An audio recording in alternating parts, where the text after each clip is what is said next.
আসসালামু আলাইকুম। Essay writing, এই এসে রাইটিং কথাটা আসলে যে কোনো প্রাইভেট ইউনিভার্সিটির পরীক্ষায় যদি আমি বলি তাহলে তোমাদের মাথায় একটা বুঝার মতো মনে হয়। কারণ হচ্ছে কি, এই এসে রাইটিংটা তোমাদের যদি ভালো হয় তোমরা কি করো, প্রাইভেট ইউনিভার্সিটির টপে চলে যেতে পারো। আর যদি তোমার খারাপ হয় তাহলে তুমি সেমভাবে ডাউনফলে পড়ে যেতে পারো। কারণ একটা প্রাইভেট ইউনিভার্সিটিতে যখন তুমি চান্স পেতে যাচ্ছ, তোমার সবচেয়ে বড় ট্রাম্প কার্ড হচ্ছে এই এসে রাইটিং। সো এই এসে রাইটিংয়ের জন্য তোমরা একটা আউটলাইন ফলো করতে শুনো সবসময়, কিন্তু সেই আউটলাইনটা কি, চলো সেই আউটলাইনটার একটা বেসিক আউটলাইন আমরা তৈরি করি। সো এখানের জন্য আমি কি করতে পারি, এসে রাইটিংয়ের জন্য এই আউটলাইনের জন্য আমি কিছু জিনিস রেডি করতে করতে তোমাদের একটা জিনিস বুঝাই। সেটা হচ্ছে এই যে এসে রাইটিংয়ের যে আউটলাইনটা আছে, এই আউটলাইনটার বিষয়টা আসে এমনভাবে যে তুমি সেটাকে কতটা সুন্দর করে খাতায় লিখতে পারতেছো, তোমার জন্য যে ওয়ার্ড স্পেসিফিক করা আছে সেই ওয়ার্ডটা তুমি কতটুকু হচ্ছে ম্যানেজ করতে পারতেছো সেটার উপর ডিপেন্ড করে। সো আমি যদি এটার মার্জিন কাউন্ট করি, এভাবে মার্জিন কাউন্ট করলাম আমি, তো ফার্স্টে মার্জিনটা বাদ দিতেই হবে, কারণ মার্জিন বাদ না দিয়ে তো আর কোনো আমাদের অপশন নাই। এ তো গেল একটা, আর এই সাইড দিয়েও যদি আমি মার্জিনটা নিই তাহলে এখানে আরেকটা মার্জিন আসবে। সো ধরলাম আমার এটা মার্জিন চলে গেছে। এবার আমার কি করতে হবে, এই যে এসের যে পেজটা আছে এই পেজের মাঝে আমাকে আলটিমেটলি এসের জন্য লিখতে হবে। সাপোজ আমার একটা কোয়েশ্চেন দেওয়া আছে, কোয়েশ্চেন নাম্বার আমি ধরলাম 2, ঠিক আছে, যেহেতু দুইটা অপশন থাকে কোয়েশ্চেন নাম্বার 2। সো আমি কি করব, অ্যাট ফার্স্ট আমার যে কোয়েশ্চেনটা আছে সেই কোয়েশ্চেনটার জন্য আমি হেডলাইন লিখব। এখন অনেকেরই কোয়েশ্চেন থাকে যে ভাইয়া হেডলাইন কি লিখতে হবে কি লিখতে হবে না। হ্যাঁ, অবশ্যই তোমাকে হেডলাইন লিখতে হবে। একটা হেডলাইন তুমি সুন্দর মতো ফার্স্টে লিখে ফেলছো। এরপরে আমরা কি করি, এরপরে আমাদের যে কাজটা করতে হবে, আমাদেরকে মনে রাখতে হবে আমাদের ওয়ার্ড লিমিট কিন্তু 200। এই 200 ওয়ার্ড লিমিটকে আমি কোনোভাবেই 250 করতে পারবো না। আমার এটা হইতে হবে 190 থেকে 210 ওয়ার্ডসের মাঝে। এই ওয়ার্ড লিমিটের মাঝেই আমাকে আলটিমেটলি এই এসে রাইটিংটা কমপ্লিট করতে হবে। সো যখন এসে রাইটিং কমপ্লিট করার কথায় আমি আসব, তখন আমার এখানে 3টা পার্ট আসে।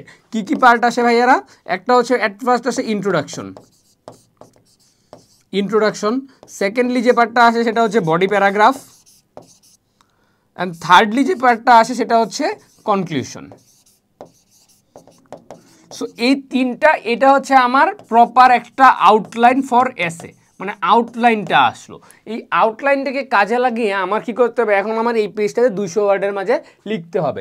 সহজ ভাষায় তোমাদের জন্য আরও ভাঙায় দিই কীভাবে তুমি লিখতে পারো। তোমার 200 ওয়ার্ড, সো ইন্ট্রোতে তুমি ট্রাই করবা অ্যারাউন্ড হচ্ছে 30 ওয়ার্ডসের মাঝখানে রাখার, 30 to 40। এটা হচ্ছে তোমার ইন্ট্রো। কনক্লুশনের same 30 to 40। তার মানে আমার এখানে কি গেল, 60 to 80 ওয়ার্ড চলে গেল।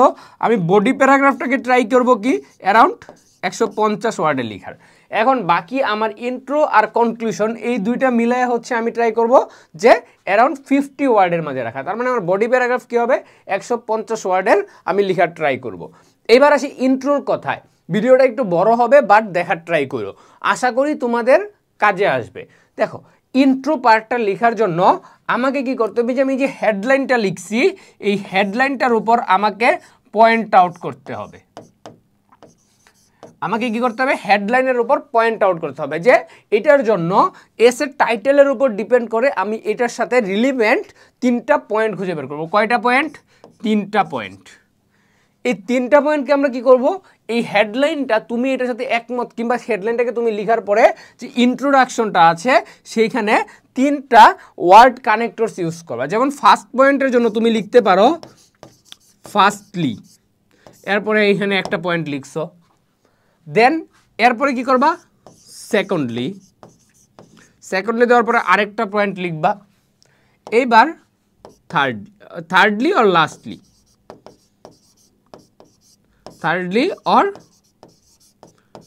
লাস্টলি লিখে আরও একটা পয়েন্ট লিখবা। এইটার পাশে এই 3টা পয়েন্ট লিখার পাশাপাশি এর সামনের অংশে কিছু অংশ থাকবে এবং এটার পরে একটা লাইন থাকবে।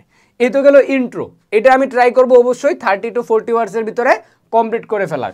এটা ট্রাই করো ম্যাক্স যেন 40 ওয়ার্ডসে যায়, কেন যেন তুমি এই কনক্লুশন অ্যাটলিস্ট 30 ওয়ার্ডস রাখতে পারো। অবশ্যই ইন্ট্রোটা ট্রাই করবা কনক্লুশনের থেকে বড় রাখার। সো এটা আমার ইন্ট্রোডাকশন গেল।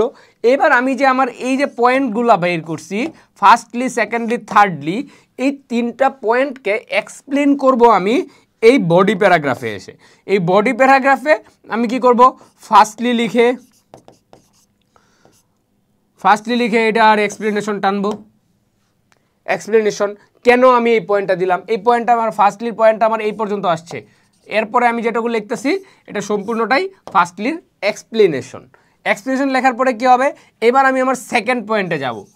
এই সেকেন্ড যে পয়েন্টটা আমি লিখছি সেই সেকেন্ডলি পয়েন্টটা এখানে লিখলাম, তারপরে এটার আরও এক্সপ্লেনেশন আমি টানবো। এবং অবশ্যই আমি যে পয়েন্টটা উপরে লিখছি ইন্ট্রোডাকশনে সেম পয়েন্টটা আমি বডি প্যারাগ্রাফেও লিখবো। অ্যান্ড দেন এসে সেটা লাস্টলি পয়েন্টটা লিখলাম, এরপরে সেটার আমি কি করব, একটা এক্সপ্লেনেশন টানবো। এবং যখন এই তিনটা পয়েন্ট আমি এক্সপ্লেন করা শেষ, অবশ্যই এরপরে আমি এই 3 পয়েন্টস কানেক্ট করব। তিনটা পয়েন্টকে আমি কি করব, কানেক্ট করব। বডি প্যারাগ্রাফের প্যাসেজটার মাঝে লাস্টে যখন আমার পয়েন্টগুলো এক্সপ্লেন করা হয়ে যাবে, আমি সেখানে কি করব, আমার এই যে তিনটা পয়েন্ট আছে, তিনটা ভিউজ আছে, সেটাকে আমরা কি করব, এক্সপ্লেন করে কানেক্ট করার ট্রাই করব। কার সাথে, এই কানেক্টটা করার ট্রাই করব আমরা হেডলাইনের সাথে। সো এইবার আমার বডি প্যারাগ্রাফ লেখা শেষ। বডি প্যারাগ্রাফ লেখা শেষ হলে আমার কি আছে, কনক্লুশনে আমি এসে কি করব, আমার এই যে ফার্স্টলি, সেকেন্ডলি, লাস্টলি, এই যে তিনটা পয়েন্ট ছিল সেই তিনটা পয়েন্টকে আমি এটা হচ্ছে বডি প্যারাগ্রাফ, এটা হচ্ছে ইন্ট্রোডাকশন, এটা হচ্ছে কনক্লুশন। আমি কি করব, এই তিনটা পয়েন্টকে সামারাইজ করে আমার এই হেডলাইনটাকে এটা কি করব, সামারাইজ করে আমি আমার কনক্লুশনটাকে, আমার হেডলাইনটা যে আছে সেই হেডলাইনটাকে আমার কি করতে হবে,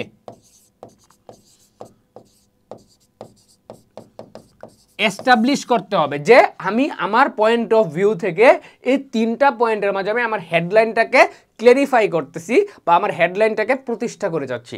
মানে আমাকে কনক্লুশন যে পার্টটা আছে, কনক্লুশনে গিয়ে আমার পয়েন্টগুলোর সাহায্যেই সেটাকে অবশ্যই এস্টাবলিশ করতে হবে যে হ্যাঁ এটাই কারেক্ট, আমি এটা বলছি এটাই কারেক্ট এবং এটাই সত্য। এবং এই পুরো পার্টটা করতে হবে উইথ কনফিডেন্স। এই পয়েন্টগুলো অনেক ভাববা চিন্তা করে তারপর হচ্ছে তোমরা লিখবা, অনেক ভাববা চিন্তা করবা, ভেবে চিনতে দেন এসে সেরে তোমার এই এসের প্যাসেজটাতে লিখবা।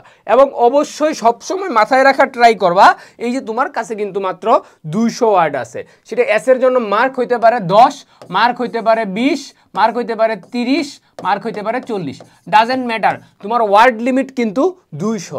এবং সবার জন্যই যত মার্কই হোক সেম, তোমার মার্ক বেশি মানে তোমার একই লেখার উপরে কি করবে, এইটার সামারিটা নিয়ে আসবে। এবং most important thing, essay writing এর জন্য ভোকাবুলারি খুবই ইম্পর্টেন্ট। যদি পারো হাই লেভেল ভোকাবুলারি ইউজ করো। ভোকাবুলারি ইউজ করো বলতে হচ্ছে যেমন এখানে তিনটা কানেক্টরস আছে বা সেন্টেন্সগুলোকে কি ওয়ার্ড দিয়ে তুমি কানেক্ট করতেছো, ভোকাবুলারিটাকে একটু যদি তোমার কাছে আনকমন কোনো একটা ওয়ার্ড থাকে, একটু পশ ইংলিশ থাকে, সেটা অ্যাপ্লাই করার ট্রাই করবা। তাতে করে কি হবে, তোমার এসের মানটা একটু উন্নত হবে। সো এই হচ্ছে তোমাদের এসে রাইটিংয়ের জন্য ওভারঅল একটা পয়েন্ট অফ ভিউ বা একটা আউটলাইন যেটাই বলি। সো এইটা যদি ফলো করতে পারো এসে রাইটিং ভালো হবে। সো যারা এতক্ষণ পর্যন্ত ধৈর্য ধরে ভিডিওটা দেখছো, আশা করি এটা তোমার পরীক্ষার হলে কাজে লাগবে। তোমাদের জন্য শুভকামনা। আসসালামু আলাইকুম।